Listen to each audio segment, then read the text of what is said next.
నిరుద్యోగ మిత్రులారా, మోతిలాల్ దీక్షకు కొనసాగింపుగా నేను ఆమరణ నిరాహార దీక్షకు కూర్చుంటున్నాను. ఎందుకంటే ఈ ప్రభుత్వాన్ని నమ్మి మనం గద్దెనెక్కిస్తే ఇవాళ మన గొంతులు కోస్తుంది ప్రభుత్వం. ఇయర్ క్యాలెండర్ పేరుతో నాటకాలు ఆడుతుంది. మనం కొట్లాడి తెచ్చుకున్న వాళ్లకు న్యాయం చేయకుండా మేము తర్వాత ఇయర్ క్యాలెండర్ ఇస్తామని చెప్తా ఉన్నారు. గ్రూప్ 2, 3 పోస్టులు పెంచే వరకు, గ్రూప్ 1లో 1:100 ఇచ్చే వరకు, మెగా డిఎస్సి వేసే వరకు, వేసి ఆ తేదీలలో మార్పులు చేసే వరకు, దాంతోపాటుగా రోడ్డు మీద తిరుగుతున్నటువంటి గురుకులాలకి జీవో నెంబర్ 46 బాధితులకు న్యాయం చేసే వరకు అశోక్ సార్ నా ప్రాణాలు పన్నంగా పెట్టి, ఎందుకంటే పోయినసారి నన్ను ఆగం చేసి దీక్ష విరింపజేశాడు బల్మూరు వెంకట్. ఇవాళ ఈ నిరుద్యోగుల తరపున మాట్లాడుతున్నాడు బల్మూరు వెంకట్. ఇవాళ ఆయన ఆగమవుతూ విద్యార్థులను ఆగం చేస్తూ ఇంత దుర్మార్గంగా ఈ ప్రభుత్వం వ్యవహరిస్తూ ఉంది. కాబట్టి నేను ఆమరణ నిరాహార దీక్ష చేస్తూ ఉన్నాను. అలాగే రేపు 4వ తారీఖు నాడు నిరుద్యోగులు తలపెట్టిన హైదరాబాద్ టీఎస్పీఎస్సీ ముట్టడికి నా సంపూర్ణ మద్దతు తెలుపుతా ఉన్నాను. ఆల్రెడీ విద్యార్థులు 4వ తారీఖు నాడు తెలంగాణ పబ్లిక్ సర్వీస్ కమిషన్ని ముట్టడించాలని నిర్ణయించారు. వాళ్ళ ముట్టడికి నేను ఒక ఉద్యమ నేతగా సంపూర్ణ మద్దతు తెలుపుతా ఉన్నాను. ఈ ముట్టడికి రాష్ట్ర వ్యాప్తంగా ఉన్న నిరుద్యోగులు టీఎస్పీసీ ముట్టడని చెప్పేసి డిఎస్సి వాళ్ళు దూరంగా ఉండకండి. ఎందుకంటే మీది కూడా ప్రధానమైన సమస్య.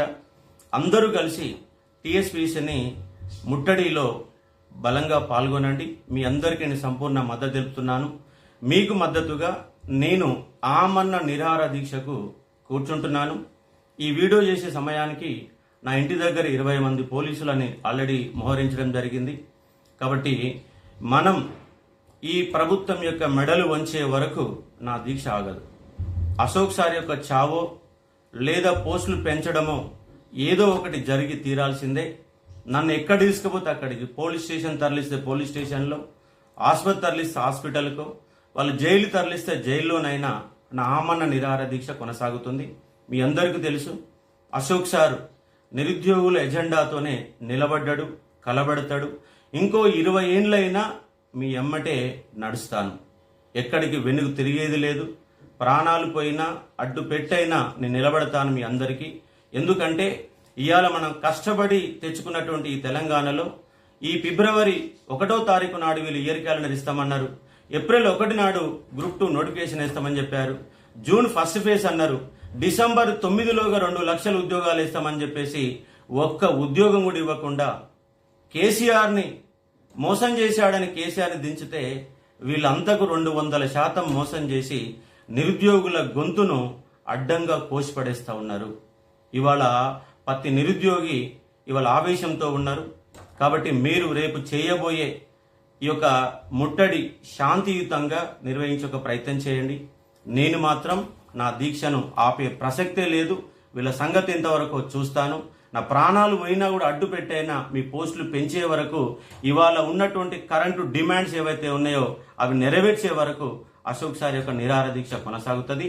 ఆయన బల్మూరు వెంకట్ నా దీక్షని భగ్నం చేయడానికి ఆయన 1000% కష్టపడ్డాడు. ఈసారి ఎవరు ఎంత కష్టపడినా నా దీక్ష మాత్రం ఆగదు. కాబట్టి ఇప్పటికే పోలీసులు నా ఇంటి చుట్టూ మోహరించారు. కాబట్టి ఇదే నాది చివరి వీడియోగా అనుకొని మీరందరూ రేపు జరగబోయే 4వ తారీఖు ముట్టడికి సంపూర్ణంగా మీరంతా కదిలి వచ్చి ఆ ముట్టడిని సక్సెస్ చేయండి. ప్రభుత్వాల మెడలు వంచండి. నేను మాత్రం నా దీక్షని వాళ్ళు పెంచే వరకు నా దీక్ష అనేది కొనసాగుతుంది. ఇన్ని రోజుల పాటు దీక్ష, 9 రోజుల పాటు దీక్ష చేసినటువంటి మోతిలాల్కి నేను యాడ్సప్ చెప్తా ఉన్నాను. ఒక నిరుద్యోగుల గొంతుకుగా గాంధీ ఆసుపత్రిలో ఉండి ఈ 10 రోజుల పాటు నిరుద్యోగ ఉద్యమాన్ని నడిపినటువంటి మోతిలాల్కి నా యొక్క సంపూర్ణ మద్దతు తెలిపాను. ఇప్పుడు కూడా అందరూ కలిసి నాకు సంపూర్ణ మద్దతుగా నిలబడితే ఈ ప్రభుత్వాల మెడలు వంచిన కష్టమేమి కాదు. తెలంగాణ రాష్ట్రాన్ని తెచ్చుకున్నాం. ఒక కేసీఆర్ అనే ప్రభుత్వమే కూలబోయింది. ఇలా ప్రభుత్వాలు లెక్కేమి కాదు. ఈయన హిట్లర్లా వ్యవహరించినా కూడా ఆ హిట్లర్లు కూడా మెడలు వంచి ఒక ప్రయత్నం చేద్దాం. ఈ అన్నిటికీ ఈ గందరగోళాలు గల కారణాలు ఎవరంటే ఇవాళ నిరుద్యోగ నేతలుగా ఉన్నటువంటి రియాజ్, బల్మూరు వెంకట్, వాళ్ళతో పాటు ఇవాళ పట్టభద్రుల నియోజకవర్గం గెలిచానన్నటువంటి తీర్మాన మల్లన్న ఇప్పటి వరకు ఒక నోరు కూడా విప్పకపోవడం ఇంతకంటే దుర్మార్గం లేదు. ఫస్ట్ ఈ యొక్క నిరుద్యోగ నేతలు చెప్పుకుంటున్నట్టు వాళ్ళ లాగులు ఊడదీయండి, ఈ సమస్య పరిష్కారం అవుతుంది. కాబట్టి నా ఆమరణ నిరాశ కొనసాగుతుంది. వాళ్ళు ఏం చేసినా, నా బలవంతంగా నా మీద ఎలాంటి దాడులు చేసినా కూడా నా నిరాహార దీక్ష ఆగదు. కాబట్టి ఖచ్చితంగా ఈ పోస్టులు సాధిస్తాం, మనం సక్సెస్ సాధిస్తాం. కాబట్టి మీరందరూ కూడా మానసిక స్థైర్యాన్ని కోల్పోకుండా రేపు 4వ తారీఖు నాడు జరిగే తెలంగాణ పబ్లిక్ సర్వీస్ ముట్టడిని సక్సెస్ చేసుకోండి. మీకు మద్దతుగా నా దీక్ష పోస్టులు పెంచే వరకు కొనసాగుతుందని ఘంటాపదంగా చెప్తా ఉన్నాను. కాబట్టి నిరుద్యోగులారా, మనమంతా ఐకమత్యంగా ఉండాలి. మన మధ్యలో ఐకమత్యం లేని కారణంగానే ఇలాంటి దురావస్థ ఏర్పడుతుంది. కాబట్టి మన మధ్య చిన్న చిన్న పొరపచ్చాలున్నా, మీరు ఎవరైతే ఉద్యమ నేతలుగా ఉన్నారో, ఆర్టిస్ట్ క్రాస్ రోడ్లో ఉన్నారో, మీరు ఉద్యమాన్ని నడపాలని, అలాగే బీజేవైఎం మొన్న తెలంగాణ పబ్లిక్ సర్వీస్ ముట్టడిని చాలా సక్సెస్ గా చేశారు.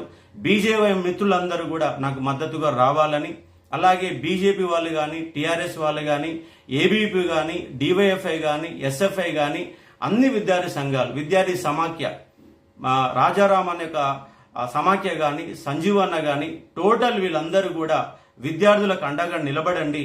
ఇటువంటి కష్టకాలంలో మీరందరూ అండగా ఉంటే, పార్టీల వాళ్ళు అండగా ఉంటే మేము సక్సెస్ సాధిస్తాం.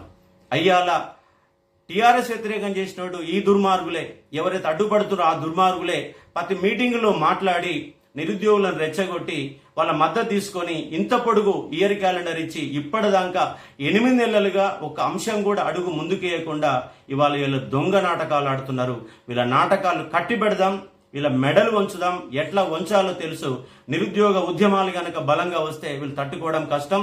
ప్రతి లైబ్రరీ ఒక ఉద్యమ కేంద్రంగా మార్చండి, ప్రతి స్టడీ హాల్ ఒక ఉద్యమ కేంద్రంగా మార్చండి. రేపు జరిగే ముట్టడిని సక్సెస్ చేయండి, అది కూడా శాంతియుతంగా చేసే ఒక ప్రయత్నం చేయండి. ఎందుకంటే చాలా జాగ్రత్తగా ఉండాలి. ఇటువంటి సమయంలోనే విద్యార్థులు మానసిక స్థైర్యంతో ఆగమాగం కాకుండా శాంతియుతంగా మన పోరాటాలు చేస్తే దేశానికి స్వాతంత్రం తెచ్చుకున్నాం. మహాత్మా గాంధీ స్ఫూర్తితో ఆయన ఎన్నోసార్లు నిరాహార దీక్ష చేశాడు. నా నిరాహార దీక్షలు నా ప్రాణాలు పన్నంగా పెట్టి నేను గాంధీ మార్గంలో ఎన్నిసార్లు నిరాహార దీక్ష చేస్తాను, ఈ ప్రభుత్వాలకు మెడలు వంచుతాను. అశోక్ సారి ఎజెండా నిరుద్యోగుల అజెండే, సొంత ఎజెండా అంటూ ఏమీ లేదు, రాజకీయ అవసరాలు ఏమీ లేవు. కాబట్టి నిరుద్యోగుల ఎజెండాగా, ఎందుకంటే ఈ అంశంలో నాకు మందకృష్ణ మాదిగ స్ఫూర్తి. ఎందుకంటే 1994 నుంచి ఆయన ఇవాల్టి కూడా ఆ జెండాని వదిలిపెట్టకుండా ఆ రిజర్వేషన్ కోసం కొట్లాడుతున్నాడు. ఆర్ కృష్ణయ్య గత 40 ఏళ్లుగా కొట్లాడుతున్నారు. అలాగే ప్రొఫెసర్ కోదండరాం 1987 నుంచి కొట్లాడుతూ ఇవాళ దాకా కొట్లాడుతున్నారు. వీళ్ళందరికీ స్ఫూర్తి. ఎందుకంటే రేపు రాష్ట్రంలో ఒక సామాజిక విప్లవం అనేది తగ్గిపోయింది. ఇవాళ ప్రభుత్వాలను ప్రశ్నించే నాయకులే సామాజిక ఉద్యమకారులే ఇవాళ కరువైపోతున్న సందర్భం. కాబట్టి మేల్కోవాలా, నిరుద్యోగులే మేల్కోవాలా. మనమే ఈ సామాజిక ఉద్యమాలు నడపాలా, ప్రభుత్వాల మెడలు వంచాలా. పారిపోతే ఈ ప్రభుత్వాలు మనల్ని బెదిరిస్తాయి, పోలీసుల రాజ్యంగా మార్చే ప్రయత్నం చేస్తాయి. ఇందిరమ్మ రాజ్యం అని చెప్పేసి రాహుల్ గాంధీని తీసుకొచ్చి, ప్రియాంక గాంధీ తీసుకొచ్చి మనల్ని మోసం చేసి ఇయర్ క్యాలెండర్ ఇచ్చి వాళ్ళ నడి రోడ్డు మీద మన గొంతుకొస్తున్నారు. ఈ ప్రభుత్వాల మెడలు ఉంచాల్సిందే. భయపడితే పారిపోతే ఈ ప్రభుత్వాలు ఇలాగే మనల్ని ఆగం చేస్తాయి. కాబట్టి మన యొక్క ముట్టడి కట్టడి ఎలా ఉండాలో అంటే అలా ఉండాలా. కాబట్టి మీరు ధైర్యంగా నిలబడండి. నేను ధైర్యంగా నిలబడతాను, నా ప్రాణాలు పణంగా పెట్టి మీకు అండగా నిలబడతానని స్పష్టంగా చెప్పదలుచుకున్నాను. ఎవ్వరు కూడా భయపడకండి, ధైర్యమే. ఆ తెలంగాణ ఉద్యమే మనకు ధైర్యం నేర్పింది. ఈ తెలంగాణలో ఎన్నో ఉద్యమాలు ఉన్నాయి. 69 ఉద్యమం ఉంది, తెలంగాణ సాయుధ పోరాటం ఉంది. ఈ పోరాటాలే మనకు స్ఫూర్తి. తెలంగాణ ఉద్యమాన్ని అనువరువున చదివినటువంటి విద్యార్థులం, ఉద్యమ పోరాటాలు నేర్చుకున్న వాళ్ళం. ఈ ప్రభుత్వాల మెడలు వంచడం మనకు పెద్ద కష్టమేమి కాదన్న అంశాన్ని ఇక్కడ మీరు గుర్తుపెట్టుకొని ఈ ఉద్యమాన్ని మరింత ముందు తీసుకుపోవడంలో భాగంగా మోతీలాల్ దీక్షకు మద్దతుగా ఆయన దీక్షను నేను కొనసాగిస్తున్నాను. ఎందుకంటే మననే చేస్తే అశోక్ సార్ స్వయం ప్రయోజన కోసం చేస్తున్న ఒక మాట వస్తుంది.